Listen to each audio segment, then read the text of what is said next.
இரண்டாவது வகுப்பு தேவேந்திர சங்கர்.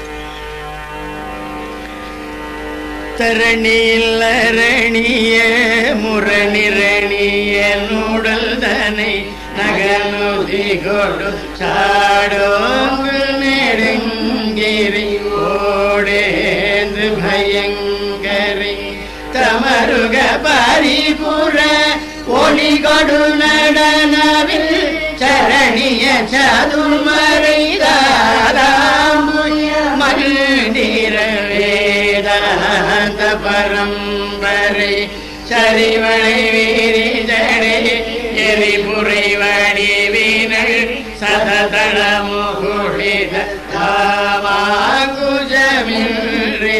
தாளந்தரகம்பிகை தருபதி சூரராடு சருவிய சூரர்கள் தடமணி மூடி பொடிதாராம்படி செங்கையில் வாழ்வாதிய சங்கரி இரண கிரண மடமையில் மிருகமத புலகித இளமுலை இளநீர் தாங்கி முழங்கிய நூல் போன்ற மருங்கினள் இறுகிய சிறு பிறை எயிருடைய மபடர் எனதுயிர் கொள்ளவ யான் முதல் கண்டெதிர்த்தானே என்று கொள்ளும் இடுபலி கொடுதிரி இரவலரிடர் கேடவிடும் மலகரதல ஏகாம்பரையின் திரை மோகங்க சுமங்கலை எழுதிய படமென இருளரு சுடர் அடியிடை தொழும் மவுனிகள் ஏகாந்த சுந்தரி பாசாங்குஷ சுந்தரி கரணமும் மரணமும் மலமுடுடல் படு கடுவினை கெட இணை காலாந்தரி கண்டரி நீலாஞ்சனி நஞ்சுமை கனலரி கணபன குணமணி அணிபணி கனவளை மரகதகாம்பர கண்துளி பூஜாம்படி கொண்டவள் கலை கடல் நீரைய உயிரவி பைரவி கௌரி கமலை உழைக்காத செழுங்கழி நீ தோய்ந்த பெருந்திரு கரை பொழி திருமுக கருணையில் உலகெழு கடல் நிலை பெற வளர்காவேந்திய பைங்கிளி மகாசாம்பவி தந்தவன் அரணடு வளவரை அடியொடு பொடிபட அலை கடல் கெட அயில் வேல் வாங்கிய செந்தமிழ் நூலோன் குமரன் குகன் அருமுகன் ஒருபதோடு இரு புயல் அபினவன் அழகிய புறமகள் தாரேல புயல் பகையாமாந்தர்கள் அடன்மிகு கடதட விகடித மதகளில் அனவரதமும் மகளா மாந்தர்கள் சிந்தையில் வாழ்வாம்படி செந்திலே அதிபதி எனவரு பொருதிரல் முருகனை அருள்பட மொழிபவர் ஆராய்ந்து வணங்குவர் தேவேந்திர சங்கமே.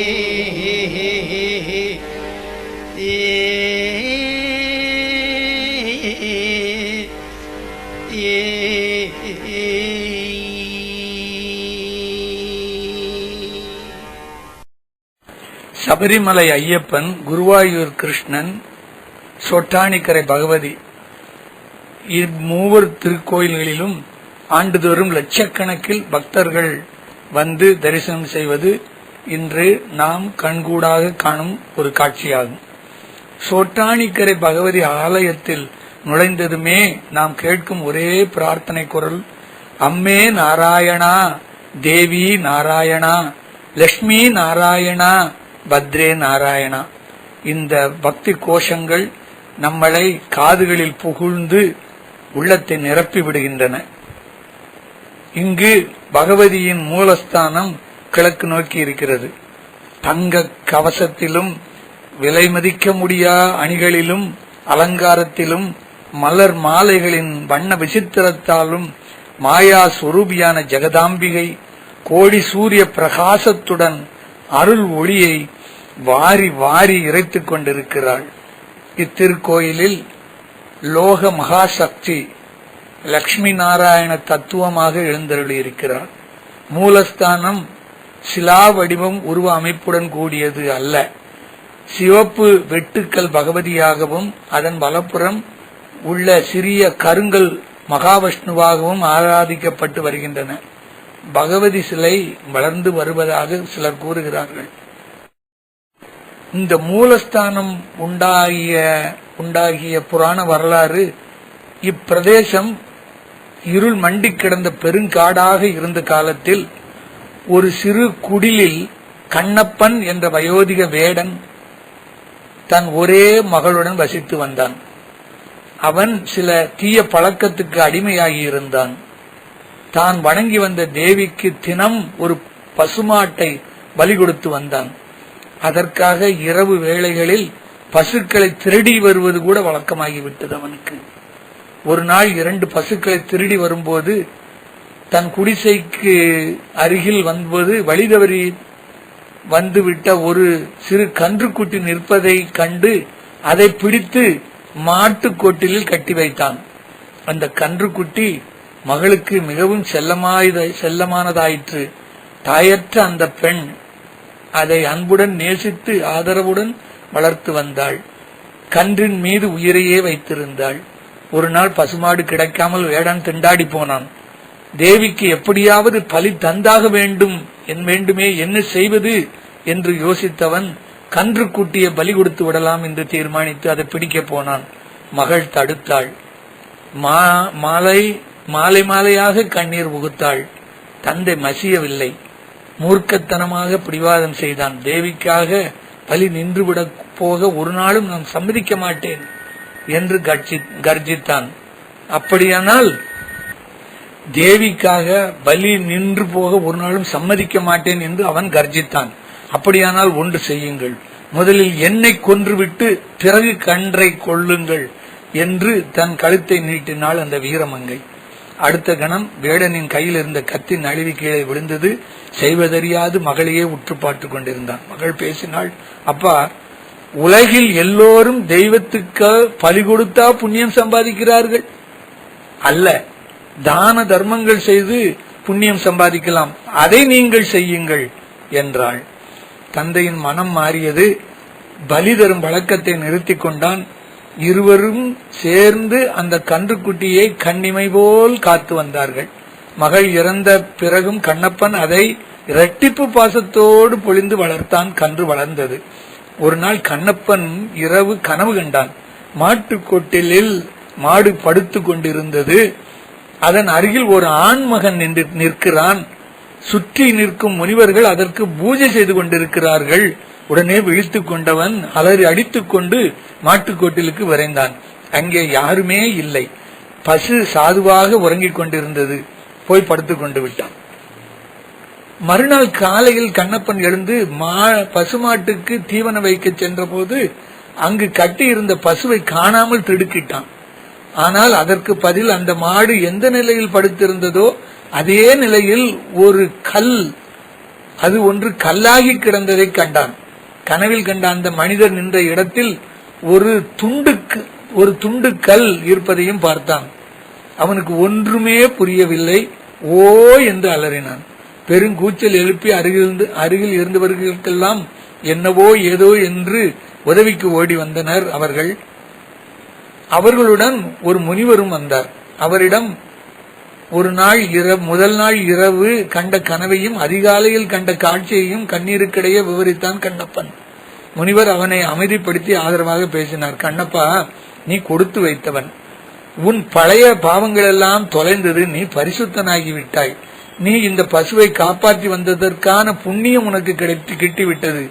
இந்த பசுமாடு வேறு யாரும் அல்ல, சாட்சாத் மகாலட்சுமியே தான். உனக்கு காட்சி கொடுத்த மகா புருஷர் சாட்சாத் மகாவிஷ்ணுவே.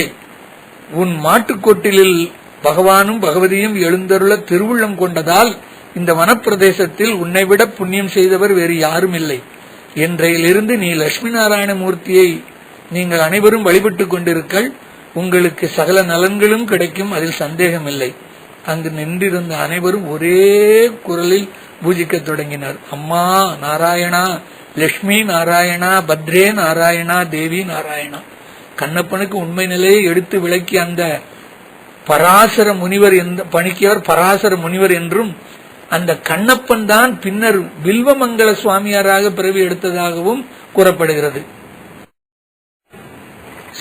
சொட்டானிக்கரை ஆலயத்தில் வெளிப்பிரகாரத்தில் ஒரு பவள மல்லி மரமும் அதை சுற்றி ஒரு மேடையும் அதன் மீது சிம்மத்தின் கற்சிலை ஒன்று இருப்பதையும் காணலாம். அந்த இடம்தான் முன்பு கண்ணப்பனின் மாடுக்கொட்டிலாக இருந்தது. அதனால் அந்த இடத்தை பகவதியின் மூலஸ்தானமாக கருதி இன்றும் ஆராதித்து வருகிறார்கள். ஆண்டுகள் பல கழிந்தன. காட்டுக்குள் மெல்ல மெல்ல விறகு வெட்டுபவர்களும் புல் சிதக்குவர்களும் நுழைய ஆரம்பித்தனர். ஒரு நாள் ஒரு பெண் புல் வெட்டும் கத்திய ஒரு பாறையில் தேய்க்கவே அதிலிருந்து ரத்தம் பீரிட்டது. பயந்து போன அவள் கூச்சல் போட்டு ஊரை கூட்டினாள். ஒருவன் குன்றிலிருந்து கீழே இறங்கி சென்று ஏடாட்டு நம்பூதிரி என்பவரை அழைத்து வர அவர் அங்கு பராசக்தியின் பேர்வழி பரவி இருப்பதை அறிந்து அப்பாறைக்கு முறையாக பூஜை செய்தார்கள். பின்னர் காளிக்குளத்து காணியார் என்ற பிரபல ஜோசியர் அந்த கற்சிலை பகவதிதான் என்றும் அதை சரஸ்வதி, லட்சுமி, துர்காவாக வழிபட வேண்டும் என்றும் அருகில் இருந்த சிறு கல் மகாவிஷ்ணுவினுடையதான் என்றும் கூறினார். அன்று அந்த சைத்தன்ய ஒளியை காட்டி அருளியதால் அந்த ஜோதி ஆன கரை என்று பெயர் பெற்று பின்னர் அதுவே சோட்டானிக்கரை என மருவியிருக்கிறது. தற்பொழுதுள்ள கருவறையில் மூலஸ்தானத்திற்கு பின்புறம் சேஷசாயி, சிவன், சுப்பிரமணியர், விநாயகர், பிரம்மா, சாஸ்தா முதலியவர்களின் பிரதிஷ்டை உள்ளன. அவற்றிற்கு பூஜை கிடையாது, நைவேத்தியம் மட்டுமே உண்டும். பகவதி சிலையில் நிறைய துவாரங்கள் இருப்பதாகவும் அவற்றில் எண்ணற்ற கரப்புகளும் பாச்சைகளும் வாசம் செய்வதாகவும் கூறி அர்ச்சகர் அந்த ஒரு அதிசயத்தை விவரித்தார். இங்கு அபிஷேகம் செய்யும் தீர்த்தம் வெளியே செல்வதில்லை. விக்கிரகங்களை சுற்றியுள்ள மணலில் மறைந்து 1.5 மைல் வடக்கே உள்ள ஓணக்கூர் தீர்த்த குளத்தில் வந்து சேர்ந்து விடுகிறது. பிரம்மகலசத்திற்கு 1001 குடங்கள் அபிஷேகம் செய்த போதும் ஒரு சொட்டு நீர் கூட வெளியே வருவதில்லையாம். தேவிக்கு காலையில் வெள்ளாடையும், மதியம் சிவப்பாடையும், மாலையில் நீல நிற ஆடையும் அணியப்படுவதிலிருந்து சரஸ்வதி, லட்சுமி, துர்க்கையாக இங்கு பகவதி ஆராதிக்கப்படுவதை நன்கு விளக்குகிறது. உட்பிரகாரத்தில் மூல சன்னதியை தவிர வடகிழக்கில் மேற்கே பார்த்தவாறு பூரணா புஷ்கலையுடன் தர்மசாஸ்தா திருச்சன்னதி ஒன்று இருக்கிறது. ஒரு சமயம் ஆதிசங்கரர் தாய்வழி பாட்டன் இல்லமான மேல்பழுவூர் மலைக்கு சென்ற அம்பிகை இரவில் சொட்டானக்கரை திரும்பி வந்தபோது அங்கிருந்து சாஸ்தா துணைக்கு வந்ததாகவும் பின்னர் சுவாமி இங்கே தங்கிவிட்டதாகவும் ஒரு செய்தி சொல்லுகிறார்கள். இந்த சாஸ்தா மிகவும் சக்தி வாய்ந்தவர். இவர் சக்திக்கு முன் பேய் பிசாசு ஆடுகிறார்கள். பல சேஷ்டைகள் அவரை அடக்கி விடுகிறார். அதற்கு அடையாளமாக சன்னதியின் முன் உள்ள தூணில் ஆணிகள் அரைக்கப்பட்டிருக்கதை காணலாம். இங்கு விரட்டப்பட்ட பேய்கள் இனி யாரையும் உபத்திரம் செய்யாதிருக்க இங்கே ஆணி அடித்து கட்டப்பட்டிருக்கின்றன. சொட்டானிக்கரை கோயிலுக்கு சென்றால் புக்தி வளர்ச்சியற்றவர்கள், சித்த சுவாதீனம் இல்லாதவர்கள், பேய் பிசாசு பிடித்தவர்கள், பில்லி சூன்யம் ஏவல் சேஷ்டைகள் முதலிய பலவகை உபத்திரியவங்களுக்கு ஆளானவர்கள் பலர் பஜனம் இருப்பதை பார்க்கிறோம். அவர்களில் பெரும்பாலோர் பெண்களாக இருப்பார்கள். அவர்கள் குடும்பத்தில் அங்குள்ள அறையில் தங்கி ஆச்சார அனுஷ்டானங்களோடு, ஆகார விஷயங்களின் நியமங்களோடு பகவதியையும் சாஸ்தாவையும் சிவனையும் அரை பர்லாங்கு தொலைவில் உள்ள கீழக்காவு பத்ரகாளியையும் வழிபட்டு வருகிறார்கள். எத்தனை நாட்கள் இங்கு இருக்க வேண்டும் என்பதை தேவியே அவர்களுக்கு சொல்லிவிடுகிறாள். பகவதியின் சன்னதியை காலை 4 மணிக்கு திறக்கிறார்கள். நிர்மாலய தரிசனம். வெள்ளிக்கிழமை அன்று 3:30 மணிக்கே தரிசனம் செய்யலாம்.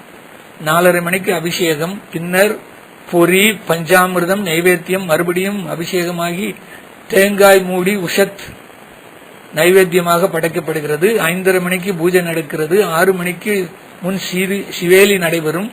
6 மணியிலிருந்து 7:30 வரை 6 பேர் அமர்ந்து துவாச ஷடாட்சரி மந்திரம் 12,000 முறை ஜெபித்து அர்ச்சனை செய்யப்படுகிறது. 7:30 மணியிலிருந்து 8:30 மணி வரை பந்தீரடி அலங்கார பூஜை. 12 மணிக்கு உச்சிக்காலம் பூஜை முடிந்ததும் சிவேலி நடைபெறுகிறது. நடை அடைக்கப்படுகிறது. பின்னர் மாலை 4 மணிக்கு நடை திறக்கப்படுகிறது. 6:30 வரை தரிசனம். தீபாராதனை நடைபெற்று 7:30 மணி முதல் 8 வரை ராத்திரி பூஜை முடிந்து சிவேலிக்கு பிறகு நடை அடைக்கப்படுகிறது.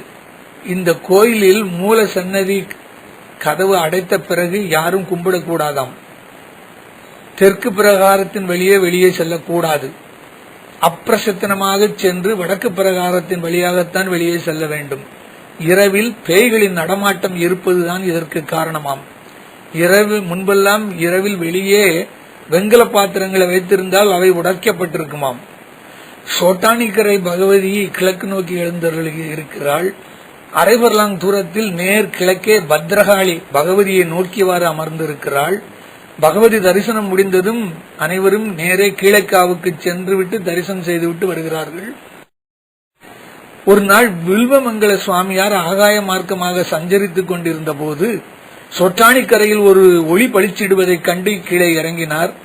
பகவதி மீது கீர்த்தனங்கள் பாடி கரைந்தார். தேவி அவருக்கு திவ்ய தரிசனம் தந்து அருளினாள். மதியம் 2 மணிக்கு வில்வமங்கல சுவாமியார் வந்தபோது சடை தரையில் விரிந்திருந்ததால் அவர் முழங்காலால் நடந்து சென்றார். அன்று கும்ப மாதம் மக நட்சத்திரம். அடுத்த நாள் வருடோற்சவத்தின் போது மிக முக்கியமான மகம் தொழல் என்ற 7ஆம் திருவிழாவாக இது கொண்டாடப்பட்டு வருகிறது. இந்த நாள் பெண்களுக்கு மிகவும் சிறப்பு வாய்ந்த நாளாகும். அன்று ஆலயத்தில் கூட்டம் அதிகமாக இருக்கும்.